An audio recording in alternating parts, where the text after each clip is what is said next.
And joining us now for more on this major story that's happening today are our correspondents Piyush Ori here in New Delhi and also with us Prajwal from Bengaluru.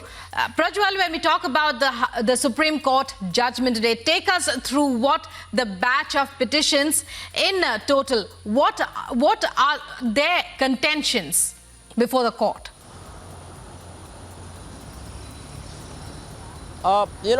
First and foremost, the petitioners, mainly the 6 petitioners who were there, and later it increased to 21 petitioners, and they were represented by a battery of lawyers, Kapil Sibil, Dushyant Dave, and many others too, Devdutt Kamath as well. That was for the petitioners, and for the state it was Solicitor General Mr. Tushar Mehta, Additional Solicitor General K.M. Nataraj, and also the Karnataka Advocate General Mr. Prabhuling Nawadgi. And the petitioners went on to challenge the High Court order which was passed on the 15th of March stating that wearing hijab was not a religious practice of Islam. It was not mandatory, and the petitioners went on to challenge this order which was passed by the Karnataka High Court in the Supreme Court. And on the 22nd of September, the Supreme Court, which was led by a 2-bench judge, had gone on to reserve its order, and the petitioners had contested this particular order, and they had put forth stating that under Article 19(1) of A,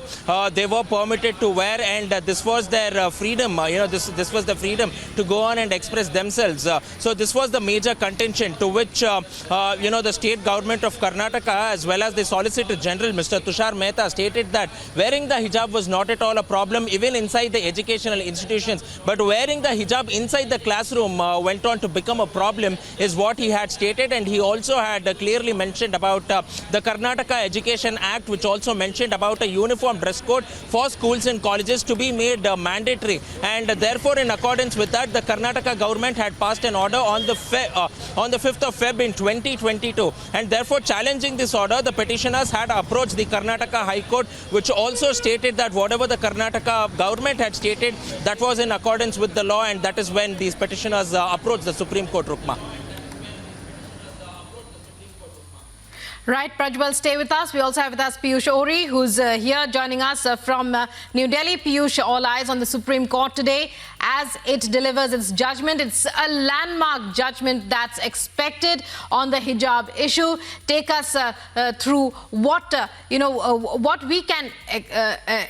What are the expectations as far as the petitioners are concerned? All eyes on what the Apex Court will say today. So you rightly said, Rukma, that yes, it is going to be a landmark judgment from the Supreme Court, because what has really happened is that this has also taken a lot of political overtones. A lot of religious organizations have gone ahead and said that hijab is a fundamental right of the religion, and all this was trying to color the judgment that was first passed by Karnataka High Court, and now also there was a lot of eyes on the Supreme Court judgment.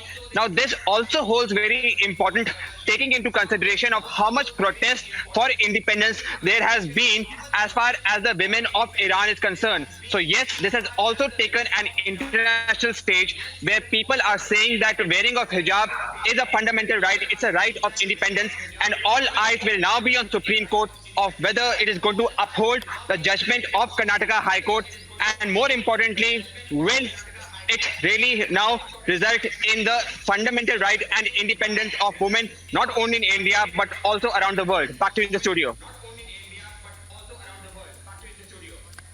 Right. Prajwal, coming back to you, what are the kind of reactions that are coming in the state of Karnataka? Because that is where this issue originally surfaced, and it was students who took up, this as a cause, because many of them wanted, although opinion was divided from the very beginning, it was students who took up the issue in the first place, and after it finally, as it stands now, in the Supreme Court.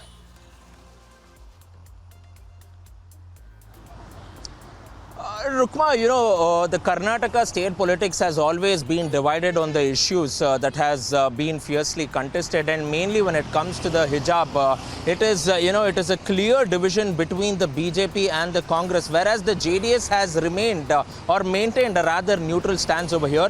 The BJP is stating that wearing of hijab is not mandatory at all, and it should not be worn in classrooms because it it goes on and creates a clear barrier or a divide, and it will be a problem for even the teachers to go on and communicate. So therefore, one of the petitioner was also a teacher, interestingly, who stated that wearing a hijab will go on to create a divide between the students and the teachers, and it will go on to create a wall, and there will be a sort of disruption in the communication. And BJP has been harping on these same lines, and they have made it very clear, stating that irrespective of the governments, whatever has come in place, according to the Karnataka Education Act, wearing uniforms, uniform civil code is mandatory, and that has already been mentioned in the Education Act. But now the Congress is fiercely contesting, stating that the Education Act was introduced way back in 1983, and why is it now in 2022 is the BJP picking on it, and is this one of BJP's election agendas, is what the Congress is going on to question.